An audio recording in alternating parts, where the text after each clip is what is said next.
with money. I found it very interesting how many words have dual meanings when it comes to money, and how those dual meanings have to do with something that's actually important, like to charge someone. Charge is associated with electrical energy. Capital. How much capital do you have? The capital originally was the most important city in your community. Scarcity, interest. Like if you have interest in something, it means you pay attention to it. I'm interested in that. I'm interested. And then you have liability, which is interesting because it sounds like liability. Credit, debt. Socially, you would say, I'll give you credit for that. Oh, I'm in your debt. Because before money, it wasn't barter. It was a system of trust. It was a system of knowledge. You just knew other people. And you had this unspoken thing about doing favors for each other. And I'll get to that. Profit and profit. The profits of God, the profits of a corporation.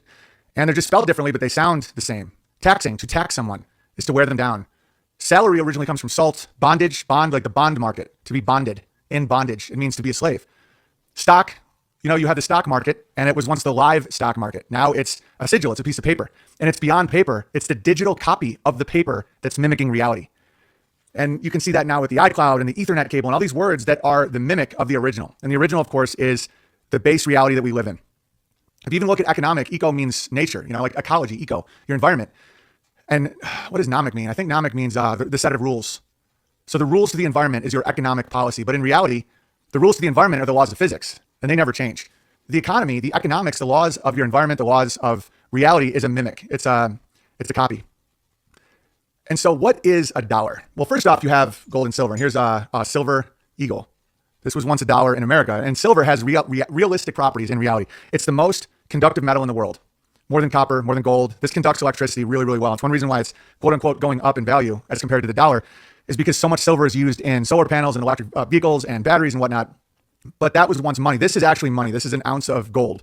And right now that's worth $4,400. And this is legal tender. This is money. Currency, I'll show you what currency looks like. Well, and then this is 10 ounces of silver. So this is just silver as a commodity versus silver as a state dollar. And then of course, this is the fiat. This is the $1. So I'm going to explain it in a way. I've been talking about money for years because it is so correlated with morality, with God, with religion, with behavior, with everything. And the tricks and the lies and the sneaks in the financial system is the center of wizardry. And that's why today's chapter, I hope you guys get a lot out of it. But I'm going to try and explain it in a way that's very understandable. So this is a coat check. All right. So let's say there was a time when people wanted somewhere to hold their dollars. Like if one of these is $1, that gets very, very heavy. $16 would be a pound. $160 is for a big family. I mean, not even a big family, is barely a grocery store trip sometimes. And that would be 10 pounds. So imagine a woman carrying around 10 pounds, so I understand. And then there'd be robbery and people would steal it and whatnot. And so the original deal was, I give you my silver coin and you give me a certificate. And at any point I can get back my silver. And that's why it was called a certificate, a silver certificate or a note. Of course, that's all changed, but we'll start at the beginning. And so this is a contract with a man. And so understand how this works. So how did it get so corrupted, and what is fractional reserve banking, all that stuff. So let's start with the coat check. You go to a party. Let's say you live in a very cold part of the world. I went to college right near Canada, like near Montreal, and it was freezing. And you go into a party or you go into a bar or a restaurant and you'd have some big coat on. And eventually somebody said, you don't want to be burdened with that coat.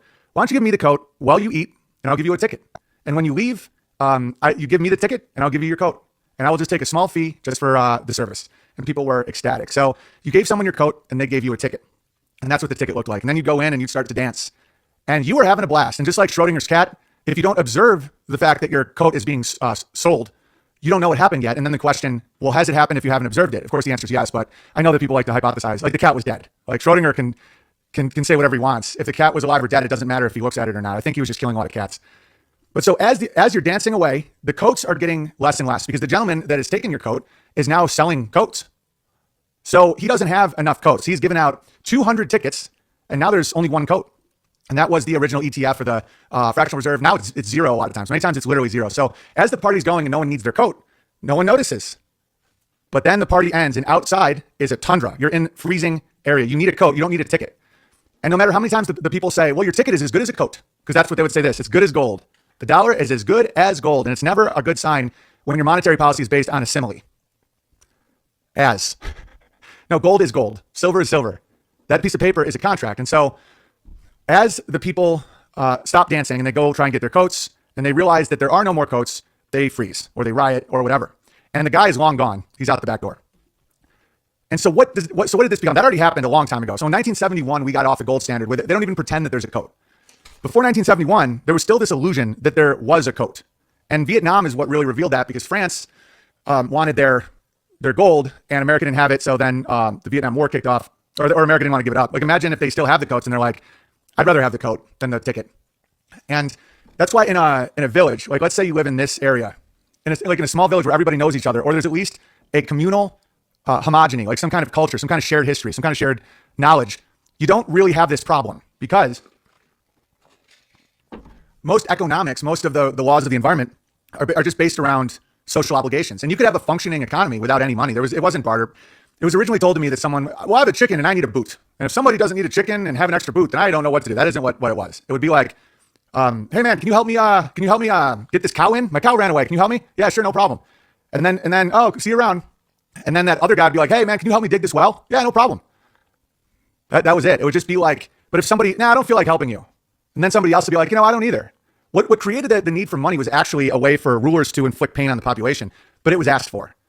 So let's say people just can't get along. That's why the rise of money is the rise of immorality. Because let's say people just can't seem to get along. And they desire revenge. And the eye for an eye thing can really decimate a population. So what happened was, like if somebody stole a cow from someone and the cow died, and the guy was like, I don't know what to tell you, the cow died, I'm sorry. And the guy was like, no, I require more than that. The ruler would then say, give him another cow. I don't have another cow. So the first money standardization was something that the rulers could extract from the population. Then of course, taxes became part of that, where you were obligated to pay X amount in this, and that kind of showed that you were part of the group. It was pain. It was just a way to stabilize the pain that people wanted to inflict on each other. And that's why I'm not anti-government. When there's a monopoly on force, it's actually a net positive typically. And many times all the time, the government reflects the morality and the will of the people, because if not, they get overthrown. And so a really corrupt government usually reflects a really corrupt people. But what happened was, after we got off the gold standard, and there was no illusion that you were going to get any metal back, and metal does have inherent properties that make it valuable. Same with salt. Salt wasn't just about having your food taste good. It was about preserving your meat over the winter. Preserving food required salt. Salt was hard to come by. And so salt was many times people's salaries. And it never went bad. You could keep salt forever, just like honey. Honey was like that too. But metal and gold became more like that when it came to, now electronics a lot, but when it came to jewelry, ornamentation, and it was very hard to get. And that natural choke point allowed it to have scarcity.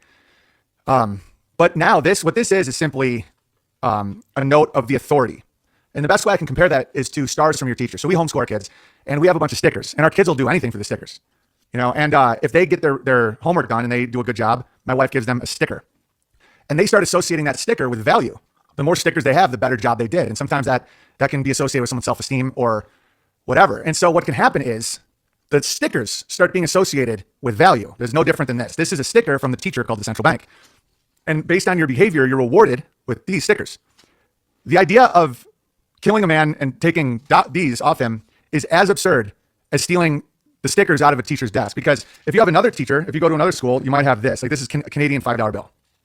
Now, we live close enough to Canada where this can still be looked at as money. You're like, oh, wow. It's kind of a silly looking bill. They have astronauts on there.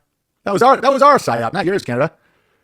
But it's less valuable to us because we don't have that emotional connection. Now, because you can't use it here. Now look at this. This is one that doesn't even work anymore. This is 1,000 dinar. This is the Central Bank of Iraq. This is 25,000 dinar. Like, this is cool. Like, I keep it because it's like interesting. But to me, this, like, if I had a $25,000 bill, I would feel something. I would want to protect it and care for it because it was going to bring me something. This doesn't make me feel that at all. And it might not even, this spell is so old at this point that I don't think there's anyone in the world that would do anything for this versus this.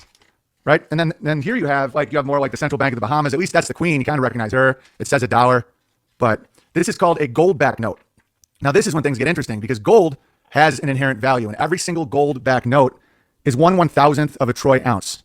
So when someone gave me this, when they gave it to me, it was worth about $2. Now it's worth about $4.50 in fiat currency because it has the inherent value of gold.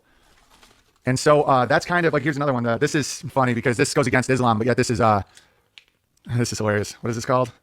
It's the Central Bank of the Islamic Republic of Iraq. 100,000 rials. Because in the Quran, it says that you can't have a fiat currency. So that's pretty funny. There's going to be a lot of humor in this one because they're all constructed like jokes. I think that's one reason why I could understand it. But so as the world scaled and got bigger and commerce happened, people required contracts. And a contract is an agreement based on scribbles on a piece of paper. It's detached from reality.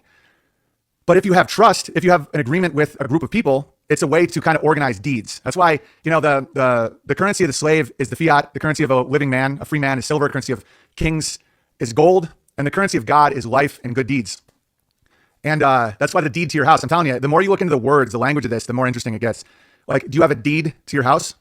So based on the knowledge of good deeds and that moral understanding and honor culture, every separation from that requires more and more enforcement from a central authority. That's why when people complain about the size of the government, that just represents how much people want that.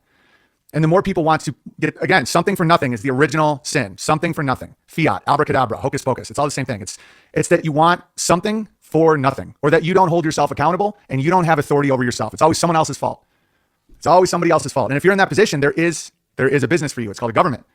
And it's all fair, because the more you want that, the more that will be provided. Because the way that the world works and the way nature works, echo, is cavitation is one of the strongest forces in the world. Cavitation. All right. And many times in pipes, people are scared of cavitation because a vacuum, emptiness, is actually much. Welcome to another chapter of